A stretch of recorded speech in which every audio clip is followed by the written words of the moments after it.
Did you not understand that you did have a degree of personal power over politicians? No, again, I just didn't see it like that.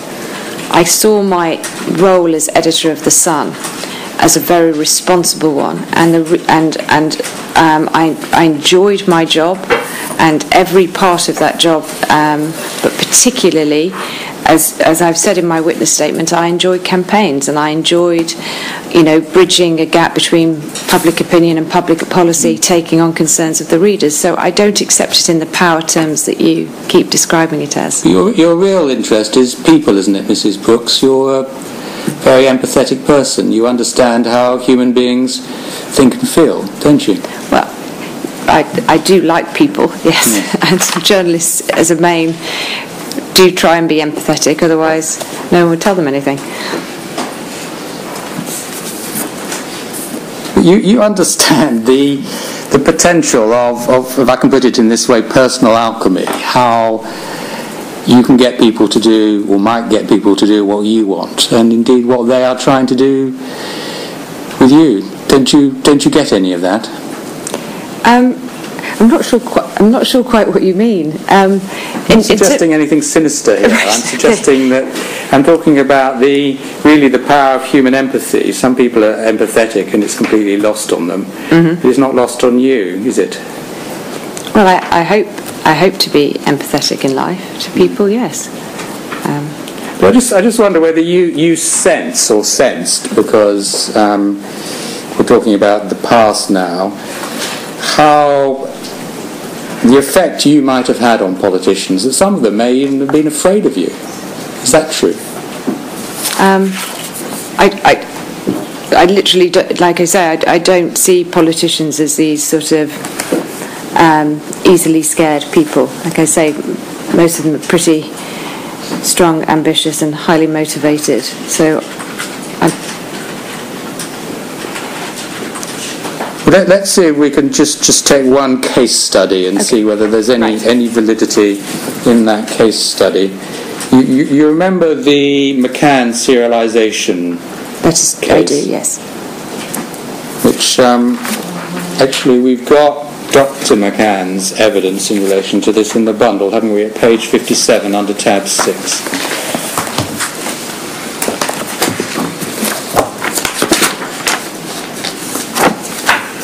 You have that there. We're working for the transcript of the evidence this inquiry received on the 23rd of November 2011.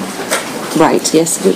And if you look at page 57, line 11, the question I asked was, you talk about a meeting with Rebekah Brooks. Are you on the right page? They're not numbered in that way, but... They are actually. Oh, it's 57, is it, at the bottom? No. It says 15 at the bottom, but each page has 4 pages on. Right, I've got it. Sorry, thank you, sir. Yes. The question was, you talk about a meeting with Rebekah Brooks which led to a review of your case, a formal review. Just to assist us a little bit with that, can you recall when that was? And Dr. McCann's answer was, I think it's probably worth just elaborating a little bit because it's quite a complex decision-making process. News International actually bid for the rights to the book along with HarperCollins, and one of their pitches was the fact that they would serialise the book across all their titles. We were somewhat horrified at the prospect of that, given the way we'd been treated in the past, and the deal was actually done with the publishers, Transworld, that excluded serialisation. Now, we were subsequently approached by News International and Associated to serialise the book, and after much deliberation we had a couple of meetings, and what swung the decision to serialise with News International was News International committed to backing the campaign and the search for Madeleine. So, pausing there was going to be serialisation in both the Sunday Times and the Sun, I believe. Do you recall that? I do. And I think this is the year 2010, by which time you were Chief Executive Officer, weren't you? That's correct. And what was the price that you paid for the serialisation? Can you remember? I can't remember actually. It's hundreds of thousands of pounds. A million, we've been told. No, it wasn't. It wasn't a million. 500,000 maybe. I can't remember. I mean, I can. There are ways to find out, but I'm not sure it was 1 million. Okay. Well, then paraphrase the rest of what Dr. McCann said, because he couldn't take this issue much further, was that your intervention was successful in securing a review of the case. Do you understand that? You asked if it was successful, and he says it was, yes. Yes. Can you remember anything about that intervention? Actually, to just go back, the reason I was involved as chief executive was because it concerned 2 newspapers, the Sunday Times and the Sun. So, if you like, I did the deal with HarperCollins from a corporate point of view, and then left it to the 2 editors, John Witherow and Dominic Mohan, to decide the different approaches. I'd always got on very well with Dr. McCann and Kate McCann throughout their incredible traumatic time, and in fact I think they if asked would be very positive about the Sun, actually. And in this case I thought that Dominic Mohan's idea to run the campaign for this review of Madeleine's case by a Home Secretary was the right thing for the Sun to do, and I think the Sunday Times did the book. And so my intervention was at that point, as in was the original discussion with Dr. McCann. I don't think I spoke to Theresa May directly, but I'm pretty sure that Dominic Mohan may have done. Let's see whether we can agree or disagree on what might have happened. But when you were discussing the arrangements with the McCanns, you asked if there was anything more they wanted. Do you recall that? Maybe, yes. And Dr. Jerry McCann said that he wanted a UK police review of the case. Do you remember him saying that? I do, yes. And do you remember your answer being, is that all? Well, I may have said it slightly more politely, is there anything else before we conclude this meeting, but I don't particularly remember saying that, but maybe I did, yes. I'm not suggesting to you that it was impolite, in just summarising the gist of what you said. Maybe, yes. We had been going through a list of issues that Dr. McCann and Kate McCann wanted to be assured of before we went forward with the serialisation, so possibly. Did you then take the matter up with Downing Street direct? No. Did you not tell Downing Street that the Sun was going to demand a review and that the Prime Minister should agree to the request, as the Sun had supported him at the last election? No, in fact, I didn't speak to Downing Street or the Home Secretary about this, but I know that Dominic Mohan or Tom Newton Dunn will have spoken to them. Pardon me? That they will have spoken directly to either Number 10 or the Home Office. I'm not sure. You'll have to ask them. Probably the Home Office, I would have thought.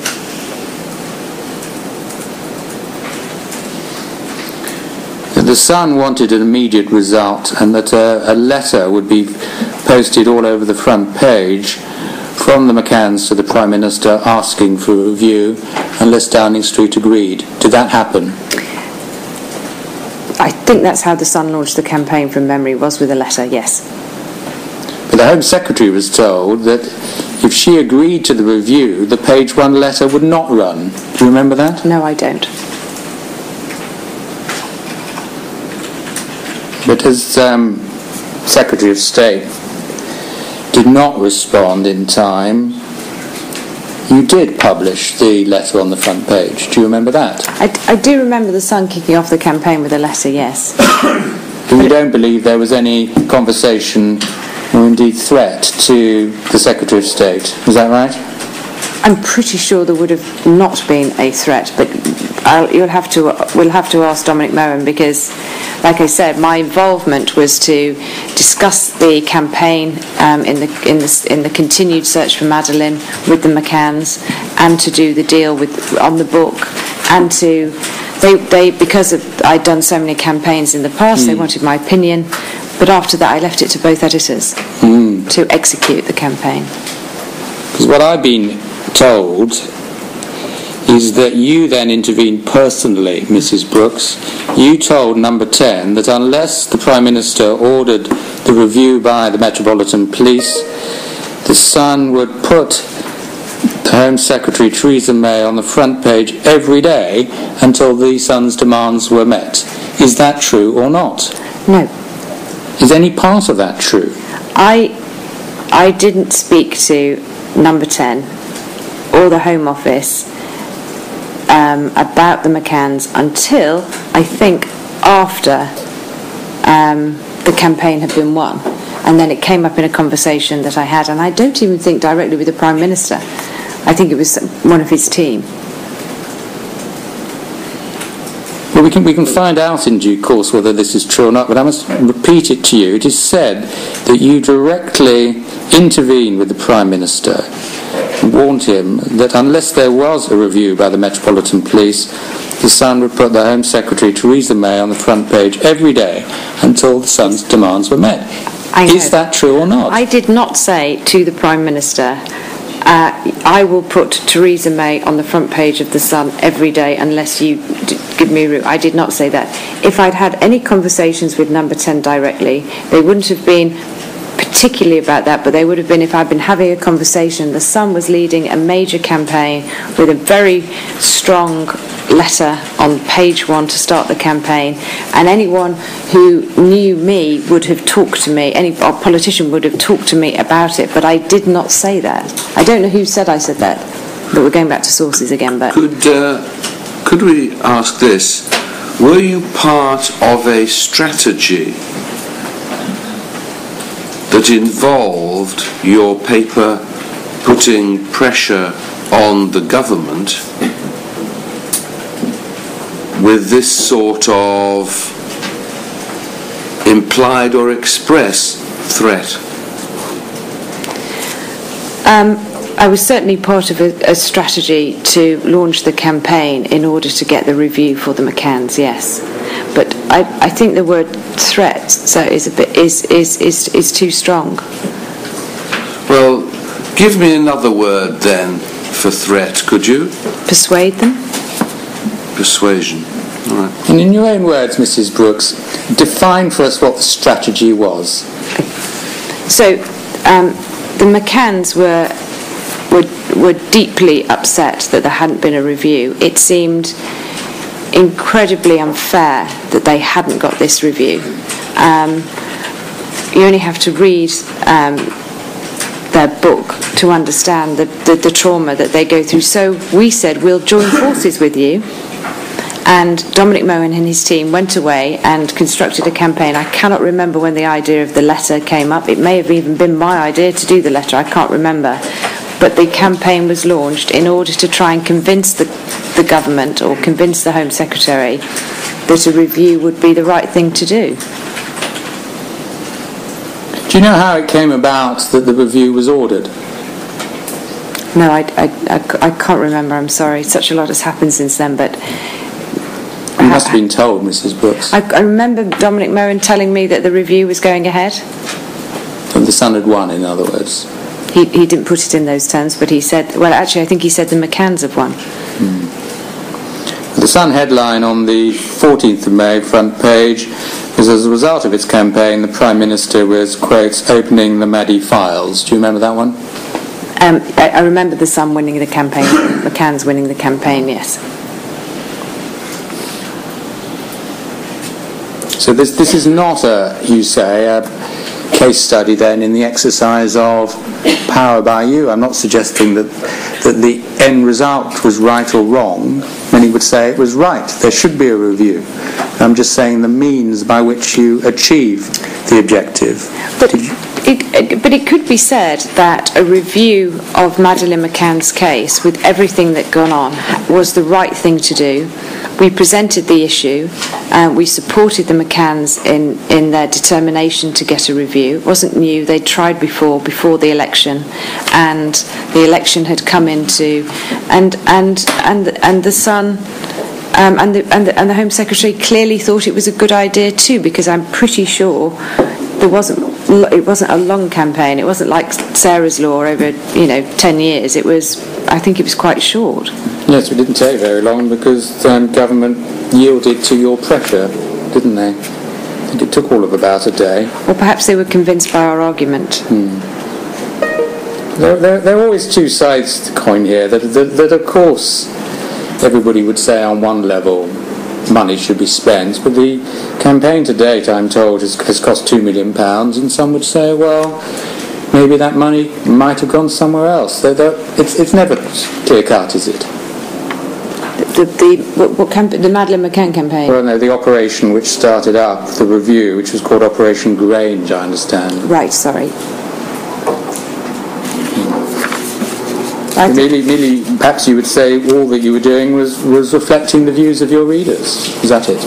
I think in that case it was an issue that we brought to the readers, that we explained to the readers that a review hadn't taken place, and that we presented the McCanns story, as in the reason why they wanted the review. I think that absolutely chimed with our readership, and the campaign was started with a very heartfelt letter. And the politicians were convinced our argument, or the McCanns argument, was correct. It also chimes with the commercial interests of your papers, because this sells copy, doesn't it? Well, campaigns can sell newspapers. I think the serialisation of the book actually was good for circulation for the Sunday Times. I'm not sure how well the campaign was in circulation terms, but there will be a matter of record. It may have been. I deal finally before lunch with one other example, just to put you evidence on this. Mr. Dominic Grieve at one point was the shadow Home Secretary, wasn't he? Yes, he was, yes. Do you remember a conversation with him over dinner in which you discussed the Human Rights Act? I do, yes. And to cut to the quick, his position was in favour of the Act and your position was not, if one wanted to distill it into one sentence. Is that correct? I don't think that's quite right. Similar, his position was that it was a shadow cabinet dinner, and his position was that David Cameron's promise, or should we say the Tory party's promise, to repeal the HRA and replace it with a British Bill of Rights, I think was the plan at the time, should not be so easily promised to papers like The Sun and The Mail, The Telegraph. And so it wasn't that he was pro it or against it. He was just making the legal point that it was very difficult to do. Were you impressed with him after that conversation? Well, as it turned out, he was absolutely right. But at the time, it was more his colleagues around the table, because I think they'd put out a policy announcement that it was going to be in the manifesto. They would repeal the HRA. David Cameron had written for The Sun explaining this. And so the dinner conversation was quite heated, as he was the only one at the table saying, actually, I admired him standing up to his shadow colleagues like that, and as I say, in the end, he's turned out to be correct. Didn't you tell Mr. Cameron after that conversation you had with Mr. Grieve, you can't have words to this effect, you can't have someone like that as Home Secretary, he won't appeal to our readers, move him, and that's indeed what happened? No, I did not tell Mr. Cameron to move him. The conversation, as I say, it was a very heated conversation, borne out by his colleagues were trying to almost silence him at the table, because he was in effect saying one of the promises the Conservatives had made to the electorate was they were going to repeal, and it was almost the opposite way round, that they were concerned that his view was not to be taken seriously, and as it turned out, he was entirely correct. Did you give any advice to Mr. Cameron as to whether Mr. Grieve might move on? No. No, in fact, after that conversation, Sorry, it's important to remember Mr. Cameron wasn't at that dinner. Sorry. Did you indicate to Mr. Cameron in any way what your view was about Mr. Grieve? No, in fact, Mr. Osborne and Mr. Cameron did the opposite to me, where they were at pains to explain that Mr. Grieve's view, which has now proved to be entirely correct, was absolutely not their view, and they were going to repeal the HRA and replace it with a British Bill of Rights, and that Mr. Grieve was mistaken.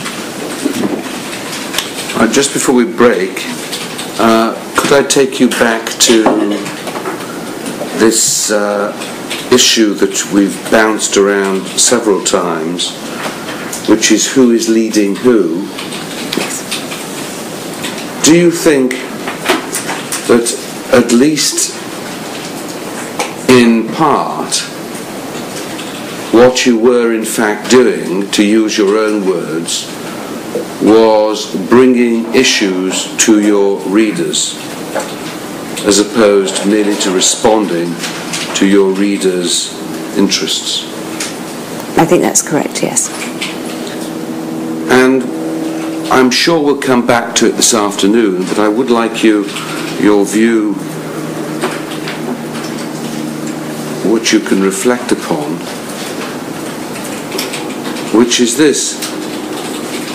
You're obviously, everybody's entitled to be a friend of whomsoever they want to be a friend. That's part of life. But can you understand why it might be a matter of public concern that a very close relationship between journalists and politicians might create subtle pressures on the press, who have the megaphone, and on the politicians who have the policy decisions? Yes, I can understand that. All right, 2 o'clock. All rise.